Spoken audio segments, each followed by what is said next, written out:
The margin for error is now down to 0. That's it. There can be no more mistakes for the rest of the season. There can be no more, let's wait till they gel. There can be nothing.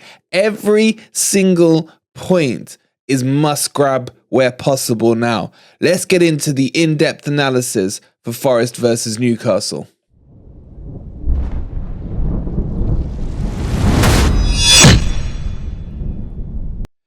Good morning, good evening, or good night, wherever in the world you are, whatever time of day you're watching this. Hope you're having a fantastic day, and welcome to your in-depth analysis for Nottingham Forest 1, Newcastle United 2. In today's video, we're going to go through the heat maps, we're going to go through the average player ratings, we're going to talk about some of the goals and some of the action from the game. But before we do that, as always, please do hit that like button.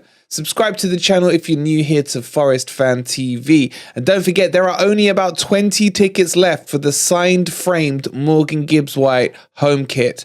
Click on the link in the description or the one pinned in the comments and go get your tickets. They're about to sell out. If you entered last week's competition, that draw is happening tonight at 8:30 on Football Prizes' Facebook page. We, as always, will announce the winners here on this channel. And don't forget, tonight we've got Beat the Drop, where myself, Forest Ant, who'll be representing Forest, and 7 or 8 other YouTubers from all the teams in and around the relegation zone will be fighting it out to see who goes down and who stays up. It's going to be crazy fun, so make sure you're tuned in. That'll be at 8 PM GMT tonight, UK time. Let's get into this, man. We've got a lot to talk about. So at the moment, it feels all doom and gloom, as Forest are basically the bookies' favourites to now go down, up to have them at about a 50-50 chance to go down. And you can start to feel the fan base contracting a little and becoming a little demoralised. Like in today's video, I'm not going to try and add anything to that. I think everyone knows the situation we're in. What I am going to say is the mistakes have to stop. There are so many goals this season that have been caused by individual errors, team stupidity, player stupidity, call it what you want. It's rookie football. And we saw that again against Newcastle at the weekend, or the Friday, if you class that as the weekend or not, that's your call. These mistakes have to stop. And the mistakes are probably most likely going to increase over the next few weeks. As the pressure ramps up, mistakes happen more and more frequently. So Steve Cooper really needs to drill the boys on being calm, being composed, and being cool out there. It's a bit like Cool Runnings, man. Irv Blitzer, he could coach them. He could coach them around that bobsled course. But when it came to being cool and loose out there, that was on them. That's the difference between a quality player and a player that hasn't got it. And let's hope we're not shouting out at the end of the season, Sankey, you're dead. Anyway, I want to start by going through the heat maps and the average player positions. So let's get into that and let's see how it looked on the actual pitch. All right, so let's have a look at the average positions, and they're quite interesting. You can tell straight away, the first thing you notice is that it's clear that Niakate and Felipe have not played together before. Look at the spacing on the positions. You would expect Niakate, once he's fully warmed up, to be where I've put that red dot there, to align in terms of how high Felipe wants to play. This line here, this is what kind of gives me hope going forward, and this is me trying to be positive. If Forest can hold this line, if we'll just draw the circle in again there, with Felipe and Niakate there, what it will do is allow Lodi to be up here a bit more.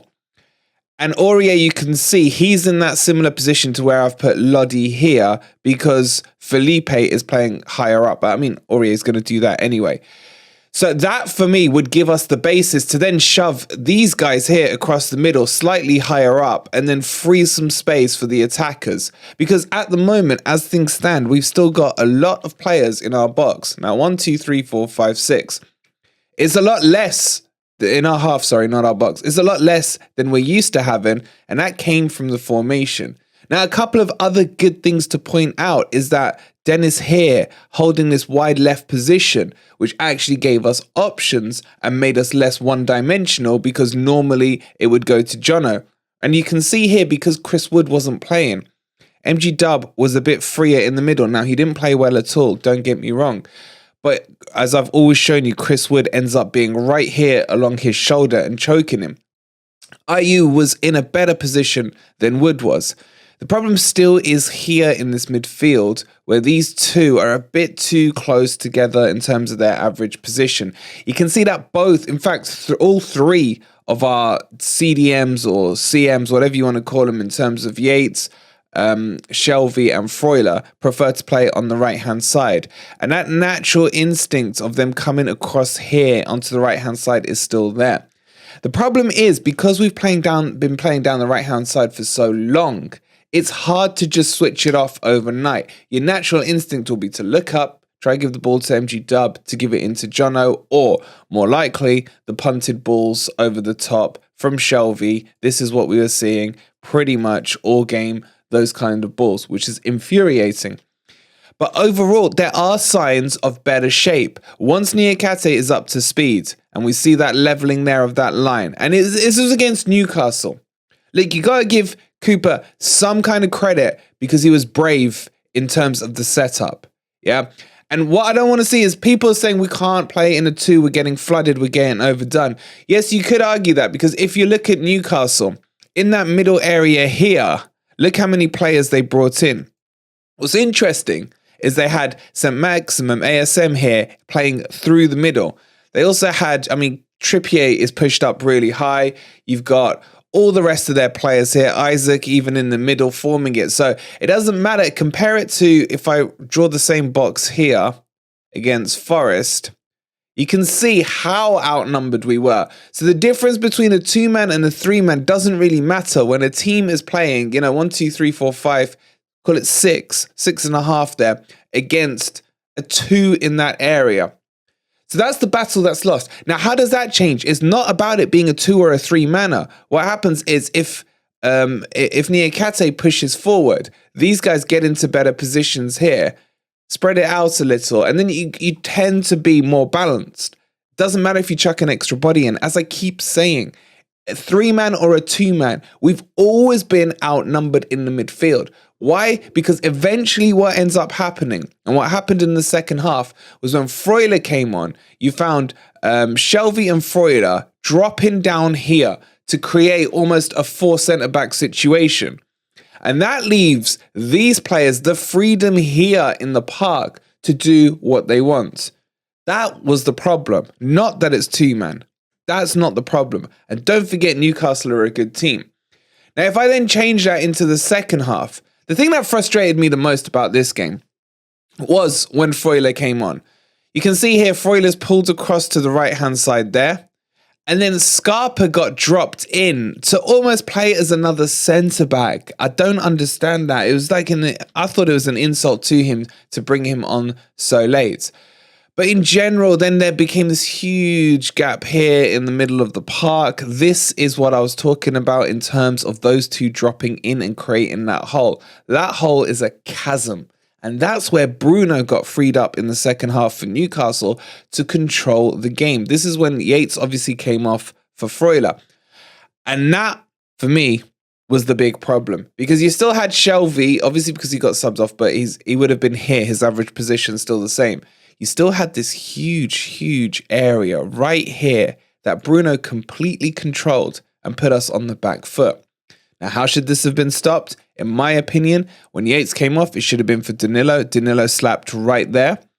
I would have taken Shelvey off for Freuler, not brought them on together. They haven't got the legs between them. To be honest, I'm not that impressed with Shelvey. I think he's playing too many Hollywood balls, dropping way too deep. And his tackling is atrocious. It really is. Is he still fully match fit? Dunno.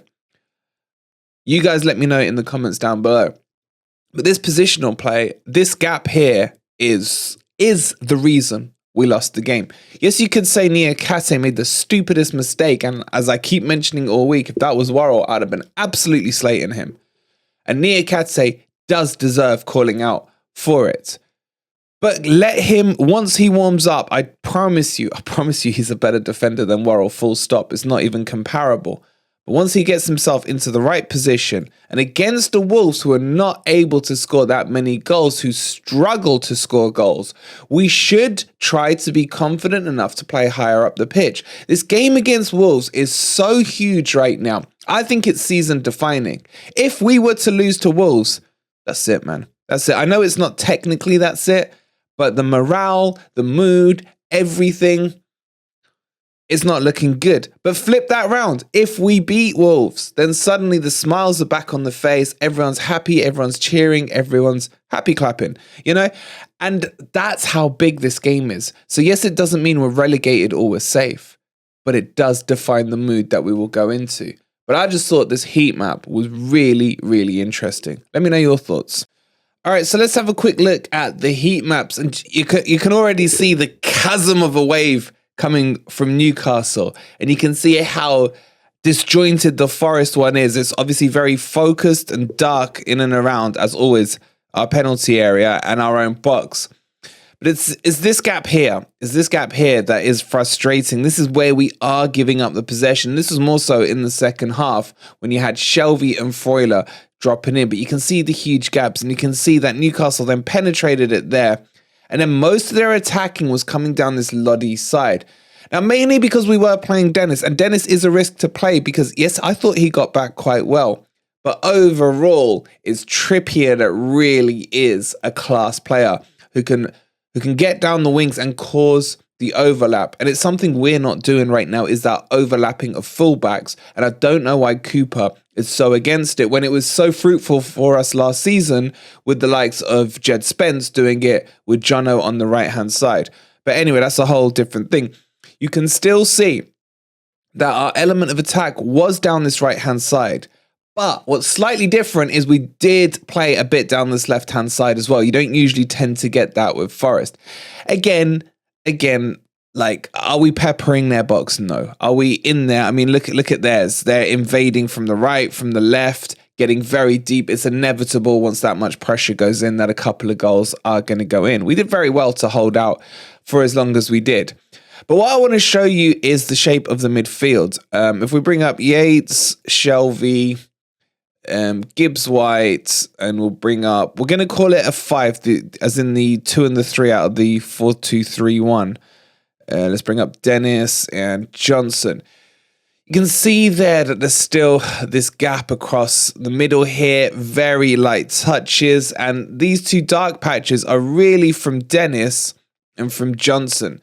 If you're just looking at MG Dub, Shelvey and Yates, you can see it's very sporadic. Between them, they had 101 touches in total, which isn't a lot, and I think Shelvey makes up about 40 of those touches, in fact, for nearly 50 of them. So you can see the shape of the midfield still is quite sporadic. We're not getting enough touches. There's a lot of dark area patches here where we're doing a lot of work deep in our own half.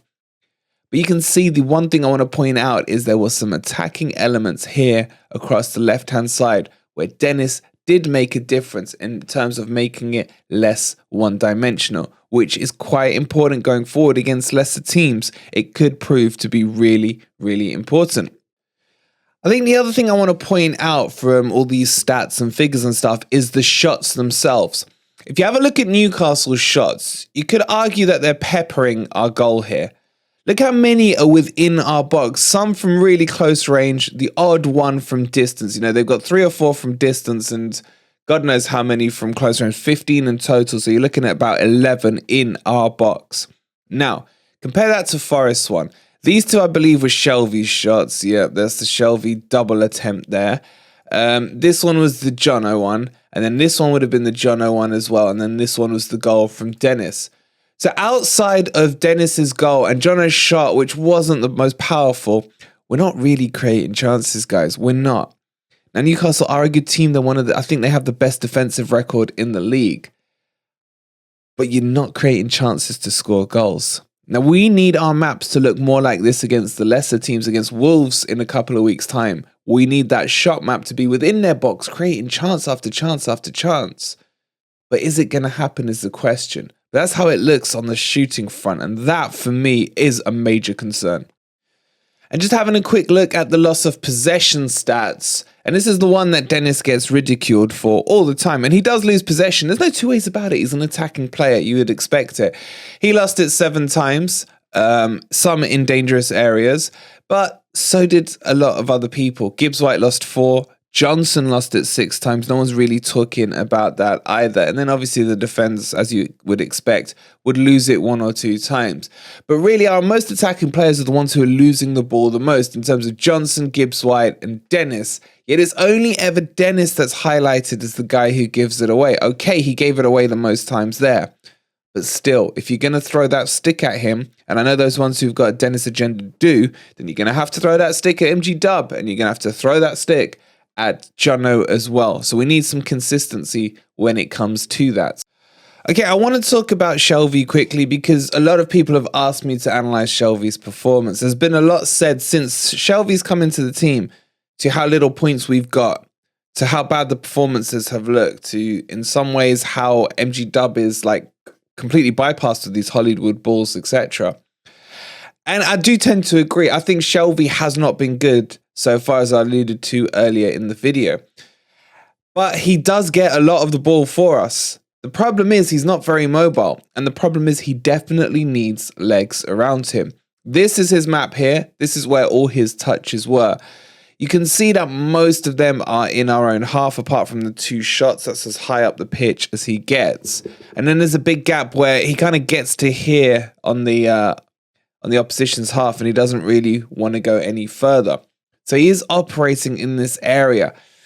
It's a bit too all over the place for me, if I'm honest with you. I don't mind a bit of fluidity in a team, but he's done as much on the left-hand side as he has done on the right-hand side, and it's just a bit all over the place. But it's also very deep. There's a lot of touches here where he's quite deep, where he's gone and picked the ball up from the centre-backs. I don't think he's working, guys. I still don't think he's match fit either. I want to see Danilo and Yates as the 2. I know it's a risk. I know it's a risk, but it's legs and energy, and I think it could work. Or at the very least, maybe you go back to Freuler and Yates as the 2. I don't know. If you are going to stick with the 2, what are your thoughts? Let me know down below. But that's the Shelvey heat map, because I know a lot of you, well, the touch map, sorry, because I know a lot of you have been asking after it. And when we go into the game footage, you can see that a lot of the stuff Shelvey's doing is poor. I mean, I don't know why he's tackling Bruno Guimaraes from this angle. The tackle isn't on. This was early in the first half. And he's there just chopping him from behind. And there's going to be only one thing that comes out of this. In fact, Newcastle nearly scored from this. The ball was played in, and then Lodi did that lovely 1-2 purposefully off the crossbar. But it's just some of the decision makings you would expect to maybe see that from a Danilo, who's still young, who still doesn't know the game, can't read it as well. But from someone in their 30s who's Premier League experience, you know every time you do that, you're going to get a foul and probably a booking in those cases. So again, he's just not quite clicking in terms of what he's doing currently. And I think he's just a yard or 2 behind the pace of the game. Just a couple more things I want to show you about the first half and why it did look a bit better than the second half. You can see that you've got Niakate and Felipe holding that back line, with Lodi obviously just to the left of them, and Aurier's obviously out of shot down the bottom. But have a look at the middle too. Now this is where Yatesy was doing the right stuff here, because they were playing about, just halfway up our pitch. You can see him and Shelvey are in line as the 2, and they've got the game in front of them. Now you got Dennis coming back onto, I can't tell which Newcastle player that was, but that then just allows the shape to be a lot better and a lot more compact. And that's why I feel after about 10 minutes, 5-10 minutes into the first half, Forest settled quickly and started to get used to this formation, and it started to work quite well. It's when it went into the second half, and what you had was Shelvey and Freuler dropping in to almost form another pair of centre-backs, that all this space in front was left available for Bruno to just dictate and conduct from. And that's where we saw the turnaround. Now, where did it work? As you can see, Shelvey, look how deep he's picked the ball up here. And I'm not against this, but I am against the ball he plays. I know we score from it. But if you look at the ball, if I just run this forward, you're going to see the ball goes bang over the top. Now, the thing is, of course, it ends up behind my head. But it's aimed at IU, and it's not even like IU was able to pick it up. But what I want you to look at is Dennis here. Dennis is aware of what's going on. He's in between the defenders, and he's going to come and run across into the space. And it's a terrible, terrible back pass, but I think it's Botman there into the keeper. It's quite funny. Boom, there it is. But you can see Dennis has already made the anticipation. Pope's in all kinds of bother. And Dennis is going to come across and just take a beautiful first touch here around the keeper. Now, he could technically have just slotted it in there in between the keeper and the defender. It would have been a nice, simple goal. But he's got that flamboyancy that you love to see. And what does he do? He just dinks it. I mean, look at that. The tenacity of it is fantastic. Up she goes, in she goes, over Trippier. He's got no chance. And it's an absolute beautiful finish for Forest to go 1-0 up. All right, so if we get into the Newcastle goal, look, there's a lot wrong with it. The first thing people are talking about is this foul on IU. Was it a foul on IU? Here it is. Yes, it was. Yeah. But does that change the game? No, because there's still plenty of time going on. At this stage, Newcastle is still in their own half. So there's no point in hiding behind a foul. These things happen in football. It is part and parcel of the game. But look at this. We've got 3 players surrounding it. Shelvey's there reacting to the foul rather than just, getting on with the game kind of thing. And then the big mistake that's going to happen now is Niakate. Niakate does not need to charge out like he does. There are 3 players in front of him, and just watch what he does here. He just panics and goes forward there. And now he's created a space and a hole in behind. And that's going to create Felipe. It's forced Felipe to come out to Niakate's side to cover. And that's the root cause of this. I hate to say it, Niakate is the nucleus of the fault for this goal, in my opinion, because he didn't need to commit. It's rusty, it is. If Worrell did it again, I'd slate him. So I'm not cutting Niakate any slack. This is still defending 101. And he's come out and pulled way too far out. Now when the ball comes through, now Felipe's had to go across and commit, creating a further gap in behind him as well. Now, what you see, is that Yatesy has seen that and is covering the hole. Shelvey's running with his marker. The problem is down here. Oh, how do I point my finger? Down here, where Aurier is not really that aware of Isaac, and you'll see it as it plays out. So let's run this forward. The ball comes in.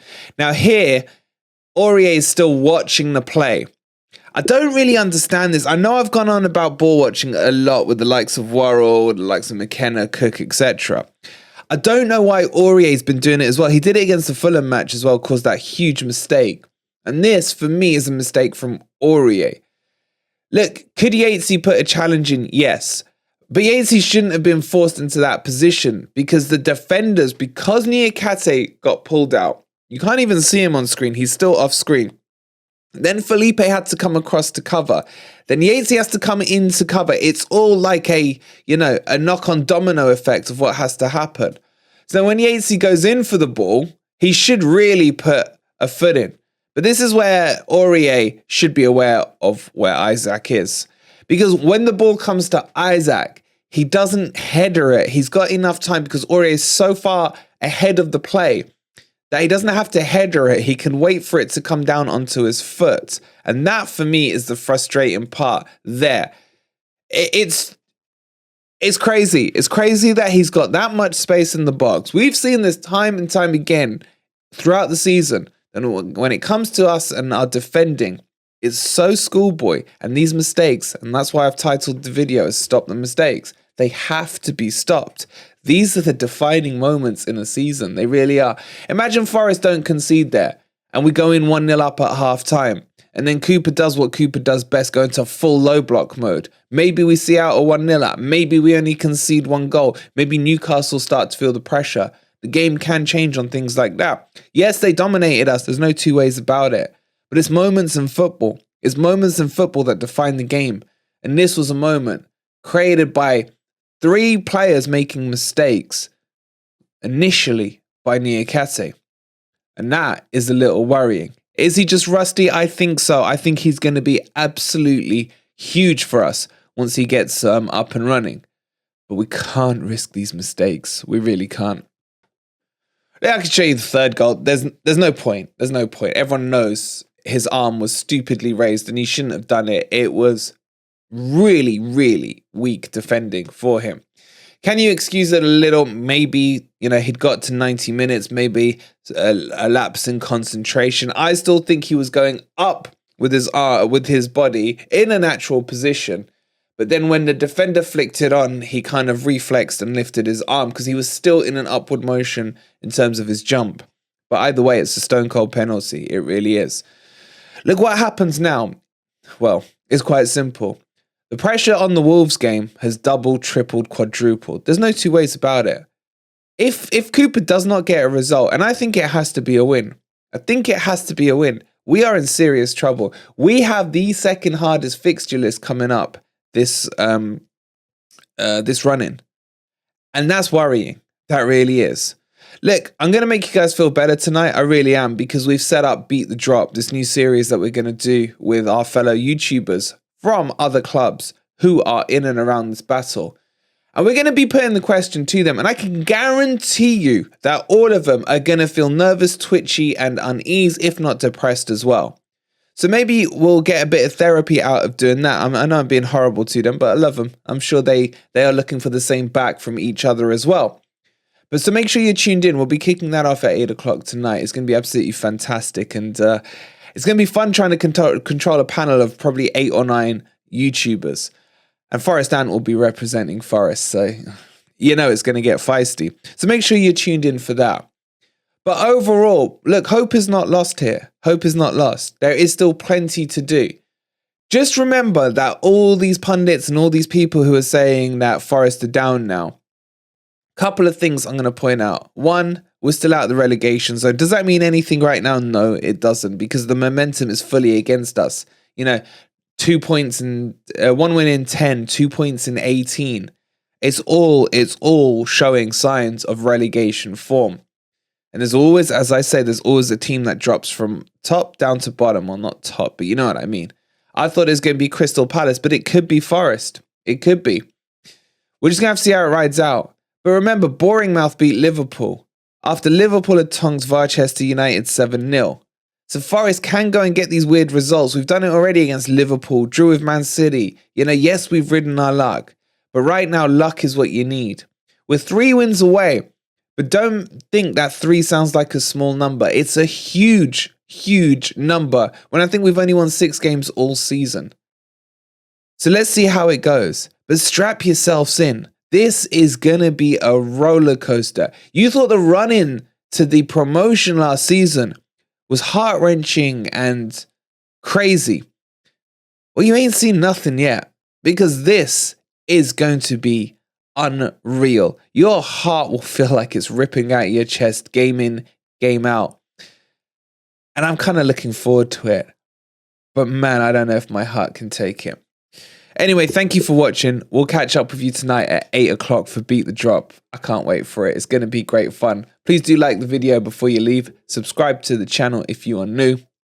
We'll see you tonight at 8. It's already up there, so go put the notification on for it. And come on, you Reds.